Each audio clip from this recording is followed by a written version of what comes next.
కాదు.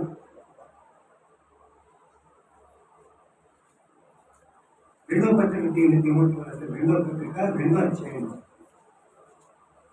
5వ వచనాన్ని చదువుతున్నాను, వినండి. మీరు చూసేవాడు చూడండి, చూస్తా వినండి, వినేవాడు మన మామూలుగా వినండి. జట్టి అయిన వాడు పోరాడినప్పుడు నియమ ప్రకారముగా పోరాడకుంటే మనకి కిరీటము దొరకదు. జట్టి అయిన వాడంటే ఎవరో తెలుసా మీకు? 3వ వచనం చూడండి. మంచి సైనికుడు వలె. ఎవరికి మంచి సైనికుడు? క్రీస్తు యేసు యొక్క మంచి సైనికుడు వలె నాతో కూడా అన్నాడు. మంచి సైనికుడు అన్న జట్టి అయినటువంటి వాడు. కుస్తీలు పడతా ఉంటారు. అది ఎలా బాగా కుడిపట్టు పడితే కుస్తీ పడితే ఏమవుతాయి? మెడలో గెడలో మొత్తం నిలబొట్టేస్తాడు ఎదుర్కొన్నటువంటి వాడు. ఒక నియమం, ఒక నిబద్ధత దేవుని సన్నిధిలో ఉన్న మనకు ఉండాలి.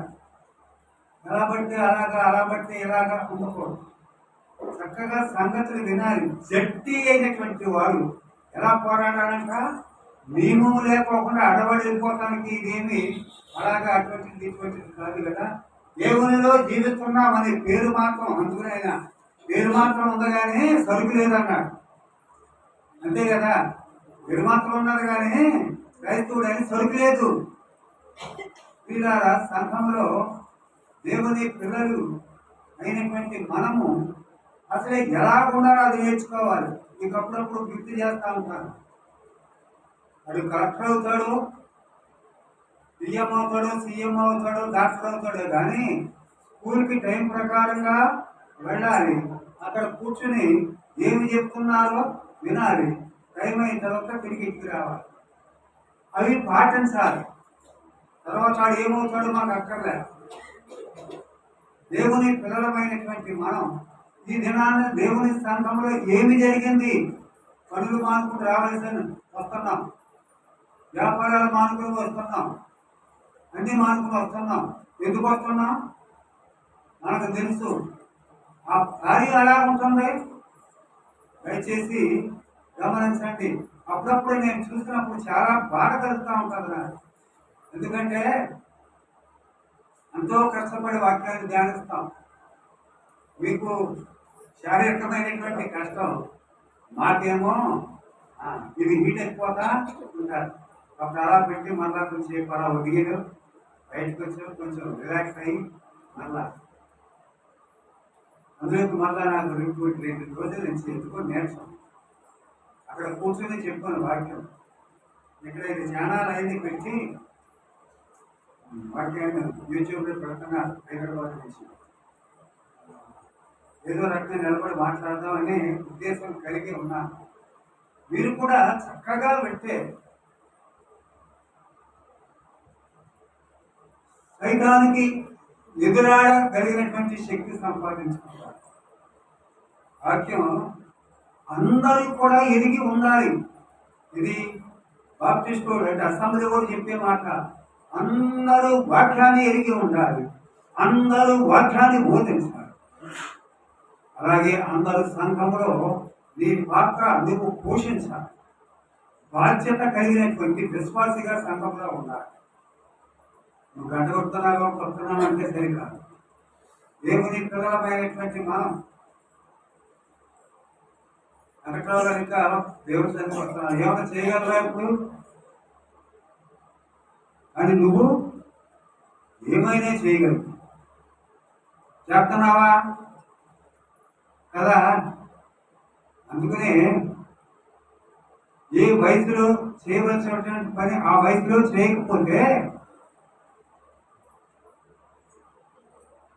పెద్దలు అంటారు, కానీ నేను అనకూడదన్నమాట. గెంజి కరువు వస్తాను నువ్వు.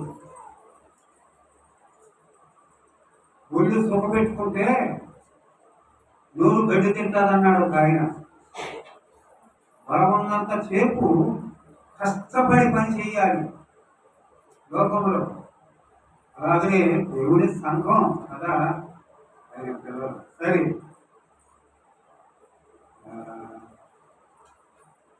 విషయం ఏంటంటే గంగవరంలో సండే స్కూల్ ప్రారంభించాం.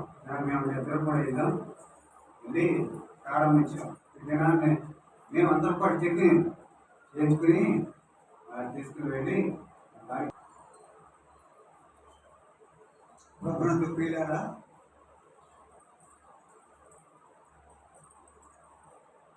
కొద్ది వాక్యాన్ని మనం ధ్యానం చేసుకున్నాం. పునరుత్థాన దినంలో దేవుడిని జ్ఞాపకం చేసుకుంటే మనకు ఎంతో క్షేమకరం, దీవెనకరం.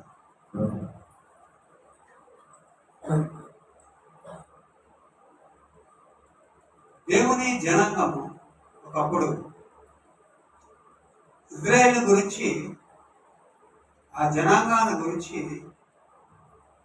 పాత నిబంధన గ్రంథంలో అనేకమైనటువంటి పాఠాలు మనం నేర్చుకుంటూ ఉంటాం.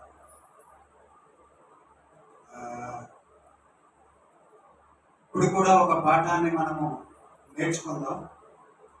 దినవృత్తాంతముల గ్రంథం చూడండి, 8వ అధ్యాయం 2వ వచనాన్ని చదువుతున్నాను చూడండి. మీరు బ్రతికి అభివృద్ధి నుండి యెహోవా మీ పితరులతో ప్రమాణం చేసిన దేశమునకు పోయి దాన్ని స్వాధీనపరచుకున్నట్లు నేడు నేను నీకు ఆజ్ఞాపించిన ఆజ్ఞలన్నిటినీ అనుసరించి నడుచుకొనవలెను.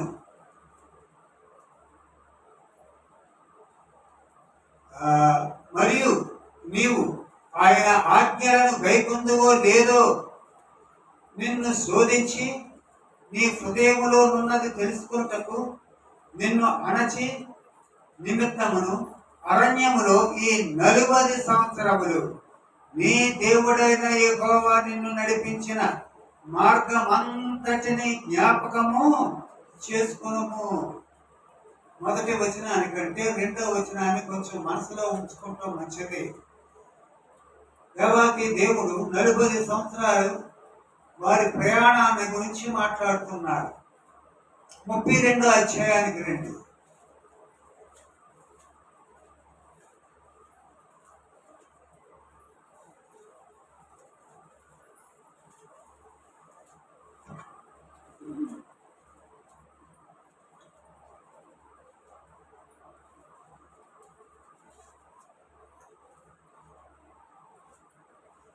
పది 11 వచనాన్ని చదువుతున్నాం చూడండి.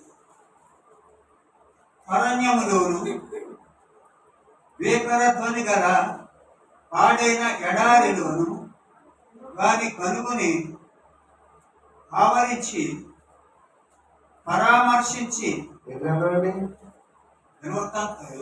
ద్వితీయోపదేశ కాండమే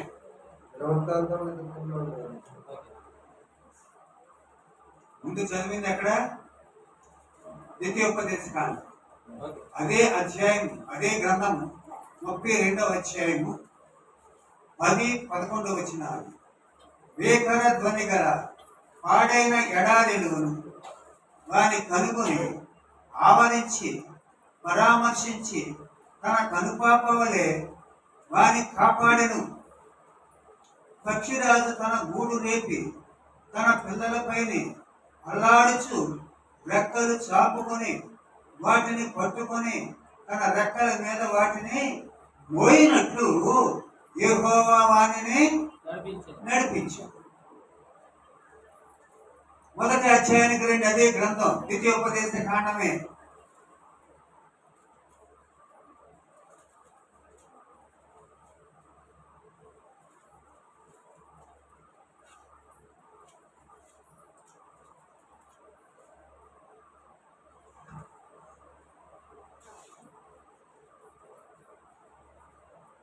ముప్పై 31వ వచనం చూడండి. ఐగుప్తులోను అరణ్యములోను మీ కొరకు చేసినట్లు మీ పక్షముగా యుద్ధము చేయను.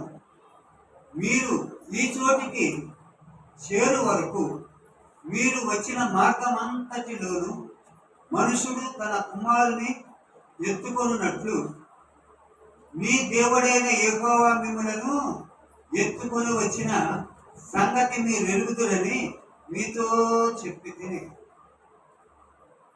వీళ్ళారా ఎక్కువ వ్యాఖ్యానం కాకుండా సంగతులను మీకు తెలియచేస్తాను.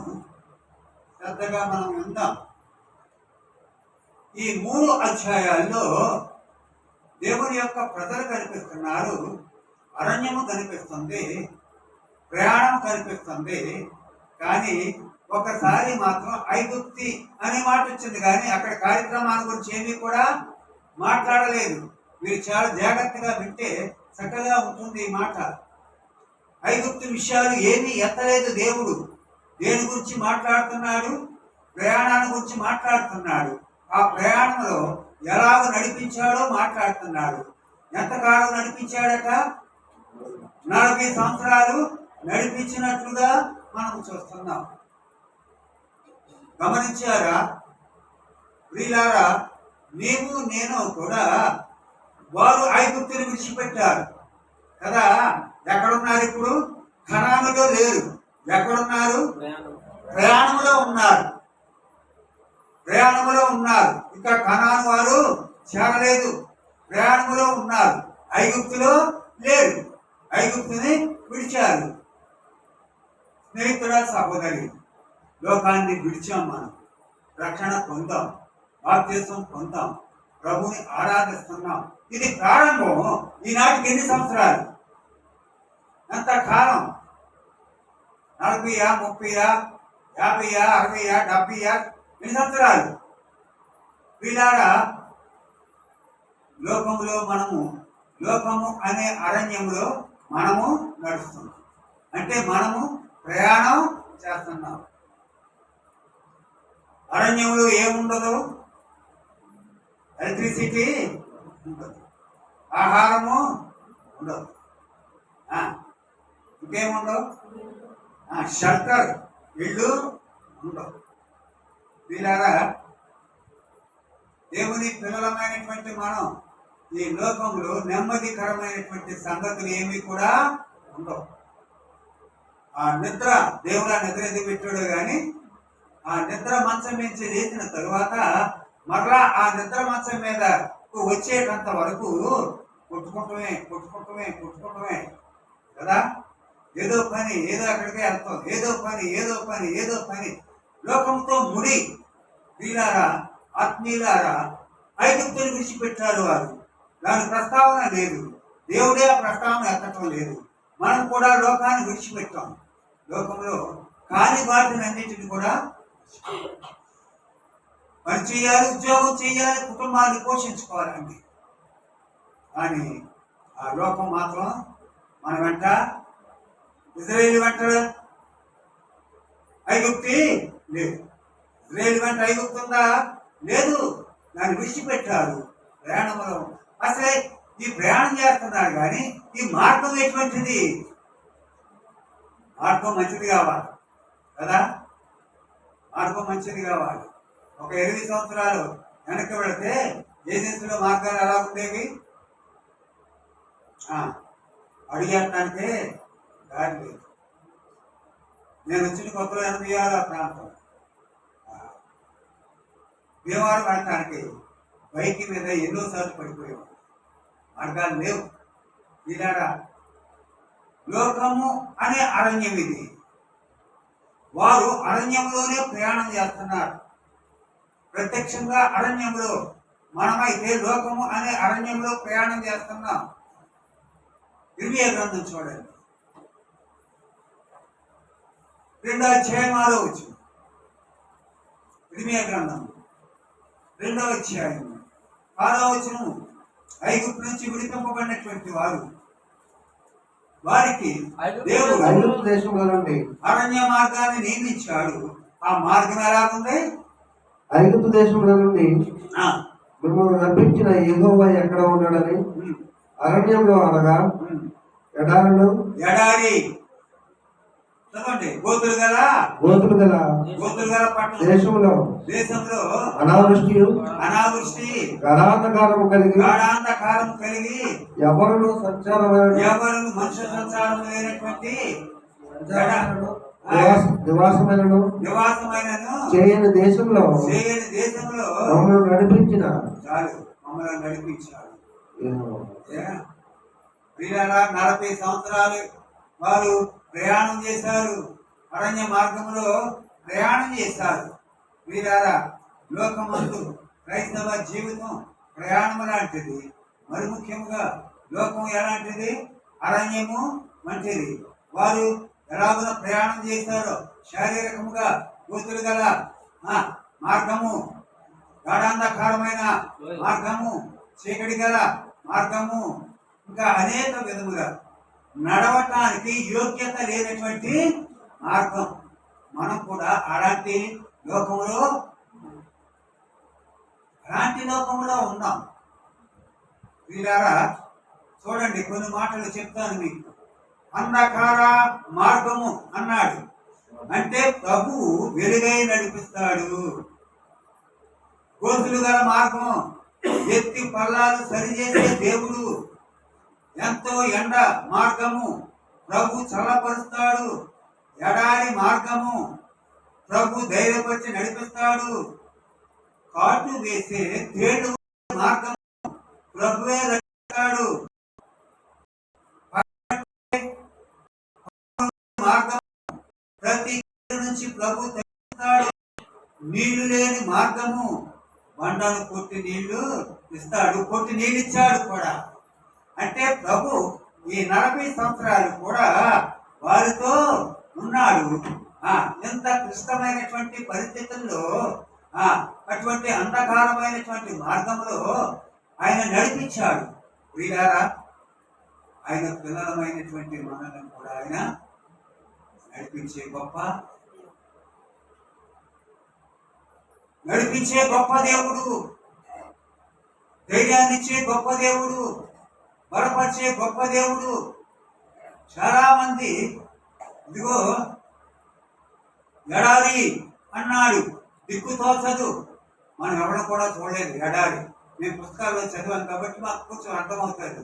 ఎటు చూసినా ఏమీ కూడా కన్ను చూపు మేరలో, ఎడారిలో ఏమీ కనిపించదు. భయంకరంగా ఉంటాం. లోకము కూడా వీరాల భయంకరమైనది. ఎంతో మంచిది అనుకుంటాం, ఎంతో బాగుంది అనుకుంటాం, ఎంతో సంపాదన దొరుకుతుంది అనుకుంటాం, ఇలాగన అనుకుంటాం. కానీ వీరాల ప్రభు ధైర్యపరుస్తాడు. ఈనాడు అనేకులు ఇది లేదని అది లేదని ఎన్నెన్నో భయపడిపోతున్నారు. క్రైస్తవుడా భయమొద్దు. సమృద్ధిగా పోషించే దేవుడు నీ ఎరిగినటువంటి వాడవు నీవు, నమ్మినటువంటి వాడవు నీవు, విశ్వాసం ఇచ్చినటువంటి వాడు. ఒక్క మాట గుర్తుంచుకోండి, భయపడిపోతున్నారు. ముఖ్యంగా ఈ మధ్య కాలంలో రోడ్ల మీద ఏం చేస్తున్నారు? షాపులన్నీ కూడా చేస్తున్నారు. ఎలా బతుకుంటున్నారు? నిజమే. లోకానికి వేరే ప్రశ్న, క్రైస్తవునికి మాత్రం నేను చెప్తున్నా. వీడారా దేవోక్తిని చెప్తున్నా. ఒక దారి మూసుకుపోతే 7 దారులు తెరవబడతాయని వాక్యం. ఒక మార్గం మూసుకుపోతే 7 మార్గాలు తెలుస్తాడట. కొందరికి ఒకే మార్గం ఉంది, కొందరికి 4-5 మార్గాలు ఉన్నాయి. కానీ ఒకరికి ఒకటే మార్గం ఉంది. ఆ వెంకటేశ్వర ఒకటే మార్గం ఉన్నాడు. ఓకే టీచరు అంతే. అది పోతే కష్టం కదా. 2-3 మార్గాలు ఉన్న వాళ్ళకి పర్వాలేదు. వీడారా అయినా డోంట్ వరీ, ఆయన ఉన్నాడు, ఆయన కాపాడుతాడు, ఆయన నడిపిస్తాడు, ఆయన పోషిస్తాడు. విడిచిపెట్టేవాడు కాడు అరణ్యమందు. అది కాండం 28వ అధ్యాయం 10వ వచనం.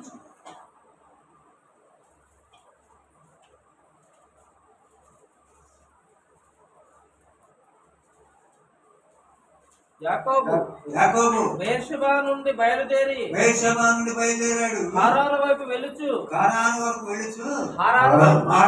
వెళ్ళుచు ఒక చోట చేరి రొద్దు కుక్కినందున అక్కడ రాత్రి నిలిచిపోయాడు. చదవండి. ఆ చోటి రాళ్ళలో ఒకటి తీసుకొని తనకు తగలగా చేసుకొని అక్కడ పండుకొనెను. అలా ఉంచండి. వీళ్ళారా యాకోబు స్థితి చూడండి. తల్లిదండ్రుల మాట విని బయలుదేరి వెళుతున్నాడు. మార్గ మధ్యలో చీకట పడిపోయింది. అంధకారంలో ఉన్నాడు, అరణ్యంలో ఉన్నాడు, దిక్కుచోటగా ఉన్నాడు. మంచినీళ్ళు లేవు, ఆహారం లేదు. ఇంకా ఒకటే మిగిలింది. ప్రాణం సాధించి పండుకున్నాడు. ఏదో కొంచెం ఎత్తుగా ఉంటానని రాళ్ళలో ఒకటి తీసుకొని అనే మాటను మనం గుర్తించాలి. ఆయన మన ప్రభు అయినటువంటి ఆ రాయే ఏమయ్యింది? దీవెన. తను దీవెన, తన కుటుంబం దీవెన. ఆయన వలన మనకు చదువుతానికి టైం లేదు, కానీ అన్యులందరూ కూడా దీవింపబడినట్టు మనం చదువుతున్నాం. అన్ని దీవెన దీవెన దీవెన అనగానే యాకోబు అంటాడు, నేను మరలా తిరిగి వచ్చి ఈ చోట మందిరం అన్నాడు. అప్పుడు అంటాడు, నేను నీకు చెల్లించవలసినటువంటి 10వ వంతు నీకు చెల్లించి తీరుతాను అన్నట్టుగా. నేను మర్చిపోను, నువ్వు చేసిన మేలు నేను మర్చిపోను. యాకోబు సంగతి ఎక్కడ ఈ సంభవం? అరణ్యంలోనే. ఇదిగో నేను అరణ్యంలో అని లోకంలోనే ఉన్నాం, కానీ ఎక్కడున్నాం? జీవం కలిగినటువంటి దేవుని సంఘములో ఉన్నాం. నీకు తోచటం లేదా? దేవుని సన్నిధి అంటే, దేవుని యొక్క వాక్యము అంటే, దేవునిలో జీవించటంటే నీకు తోచటం లేదా? యాకోబు మాత్రమే తెలిసిందా సంగతి? అయినా ఆయన ఒంటరిగా ఉన్నాడు. అబ్బా, చాలా చాలా గొప్ప సంగతి. ఆ సమయంలో ప్రభు ఆయనకి అతని వందన దర్శనం కలిగించారు. ఇది దేవుని యొక్క ఏమన్నాడు? ఆ రాయిని నిలబెట్టాడు. ఈ రాయి దేవుని మందిరమగును. అంతే. వీళ్ళారా ఆయన హృదయం తెరిచాడు ప్రభు. దేవుడు యాకోబుతో మాట్లాడినటువంటిది. ఎంత క్షేమం, ఎంత దీవెన. ఈ లోకాన్ని మనం పట్టుకుని పోయేదేమి కూడా ఈనాటి వరకు వేలు సంవత్సరాలు అయిపోయినా ఆయన పేరు కనపడుతుంది, ఆయన ప్రార్థన కనపడుతుంది, ఆయన దీవెన కనపడుతుంది, ప్రభుత్వం ఆయన సంభాషణ కనపడుతుంది. మాత్రమే కాక 12 మంది కుమారులను ఇచ్చాడు. 12 మంది కూడా ఆ రోజున దీవింపబడ్డారు. నేటి వరకు దీవింపబడుతుంది. క్షేమకరము లోకములో ఉన్న మాట వాస్తవం. ప్రభువులో ఆయన పిల్లలమైనటువంటి మనము జీవించాలి. అందుకే అంటాడు 121వ కీర్తన 7వ వచనంలో, ఏ అపాయము రాకుండా యెహోవా నిన్ను కాపాడును. మాటను మనము రోజుకు 199 అబద్ధాలు ఆడుతూ ఉంటాం.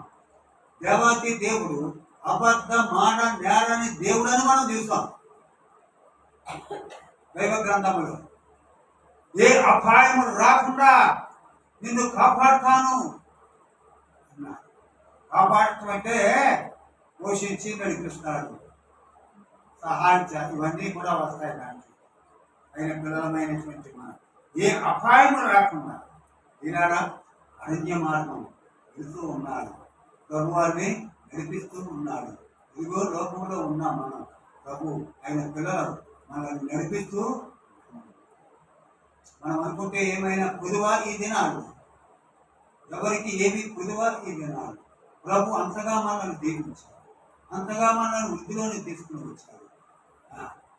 మన మారిపోతూ ఉండేవారు ఒకప్పుడు. ఇప్పుడు అవన్నీ అక్కర్లేదు. కానీ వీరారా ఇప్పుడు మన స్థితి ఎలా ఉంది? ఏమీ పర్వాలేదు కదా, ముందుకు వెళ్ళిపోతాం. ఆ కాలంలో అలాగే జరిగింది.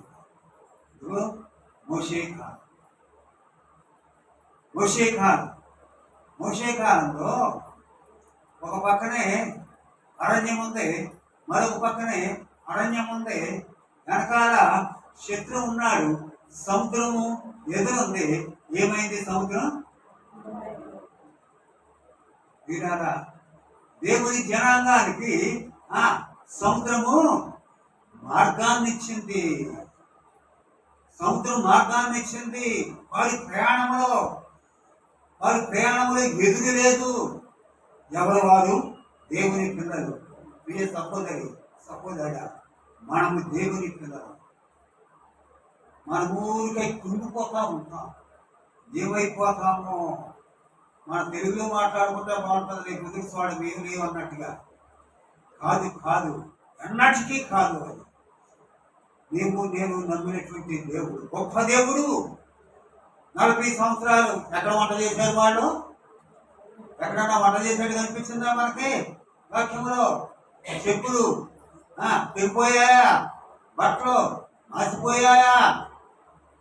ఏమి తక్కువైంది? దాంట్లో విశ్రమ జనాంగం ఉండి ఆకలని అదని ఇదని అన్నారు. కానీ దేవుని ప్రజలు అలాగనా? దేవుని ప్రజలు చక్కగా నడిపించాలి. ఈ దినాన్ని ప్రియగా ప్రభువుని ఎరిగినటువంటి మనం, ప్రభువులో జీవిస్తున్నటువంటి మనం ఏమీ కొలువలేనటువంటి జీవితాలు, ప్రభు కొరకై జీవించవలసినటువంటి జీవితాలు కోల్పోతున్నారు కొంతమంది.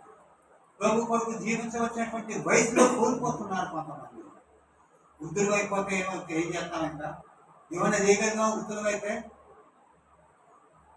ఆయన పిల్లలు.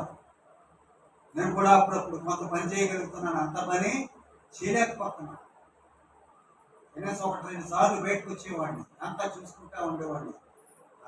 అసలు పండటమే ఒక ఎత్తు. పండుకున్నాక ఎప్పుడు మనకి తెల్లవారుజాము ఈ మధ్య కాలంలో 2 సార్లు లేవాల్సి వస్తుంది. ఎందుకంటే పశువులు వచ్చేసి పాడు చేశారు. దేవుని కొరకు ఆయన పిల్లలను దేవునిలో జీవిస్తున్నాం. ఈ ప్రయాణంలో ఏమేమి సంగతులు జరుగుతున్నాయో గమనించాలి. రెండవది, యెహోషువ కాలంలో యొర్దాను ఏమిచ్చింది? మార్గాన్ని ఇచ్చింది కదా. యెహోషువ కాలంలో ఏం దాటారు వారు? యొర్దాను దాటారు. మోషే కాలంలో ఎర్ర సముద్రం దాటారు. యెహోషువ నాయకత్వంలో వినారా, ప్రభు విడిచిపెట్టేవాడు కాదు, ముందుకు నడిపించేవాడు. అయితే మన కాలంలో ఏం జరుగుతుంది? మనం ఎలా ఉంటున్నాం, ఎలా నడుస్తున్నాం, ఏమేమి సంభవిస్తున్నాయి? సంఘంలో ఏదైనా ఒక కార్యక్రమం ఏదైనా జరుగుతుందా? ఎవరైనా ఒక విశ్వాసపరాల కార్యక్రమం జరిగించండి, సలాగిపోతున్నారు, ఏంటి పరిస్థితి అనేవారు ఎవరైనా ఉన్నారా? వీళ్ళ నీరు గారిపోతున్నారు ఈనాడు విశ్వాసం. ఏదో తప్పదు అన్నట్టుగా మనకంటే ముందు, మన కాలానికంటే ముందు ఇంకో కాలం ఉంది. ఏ కాలం ఉంది? అపొస్తలుల కాలం ఒకటే. అక్కడేం జరిగింది? అపొస్తలుల కాలంలో ఏం జరిగింది? అపొస్తలుల కార్యములు 8వ అధ్యాయం 1వ వచనం.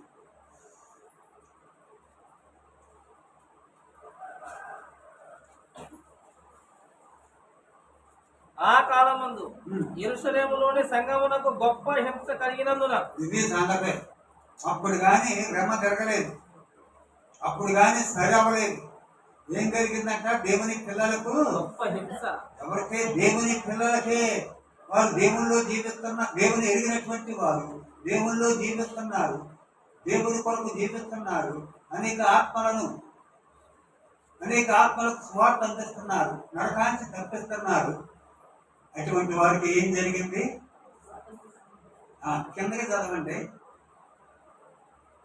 సంఘానికి హింస జరిగింది. సంఘానికి హింస జరిగినప్పుడు ఏం జరిగింది? అపోస్తులు తప్ప అందరూ యూదయ సమరయ దేశముల యందు చెదరిపోయేది. ఇప్పుడు మనం ఒప్పుకుంటామా? ఒక్క నిమిషం చాలే కానీ చదువుకోండి అబ్బాయి, ఎవరింటి కానీ చదువుకోండి, చూసుకోవడం అనేది. చెదిరిపోయారు. చెదిరిపోయినటువంటి వారు ఏం చేస్తున్నారో చదవండి. భక్తిగల మనుష్యులు కాబట్టి చెదిరిపోయిన వారు సువార్త వాక్యమును ప్రకటించుచు సంచారం చేసింది. ఇది క్రైస్తవుని యొక్క భరోస, క్రైస్తవుని యొక్క మనస్సు, క్రైస్తవుని యొక్క నడవడిక, క్రైస్తవుని యొక్క త్యాగం, సాక్రిఫైస్. ఏమై ఉన్నాం మనం? దేవుని పిల్లలారా, ఒక మాట గమనించండి. దేవుని పిల్లలమైనటువంటి మనం ఏమై ఉన్నాం, ఎలాగో ఉన్నాం. సంఘానికి హింస కలిగింది, అపొస్తలులే మిగిలారు, ఉన్నారు. సావైనా రేవైనా మిగిలినటువంటి వారు అందరూ చెదిరిపోయారు.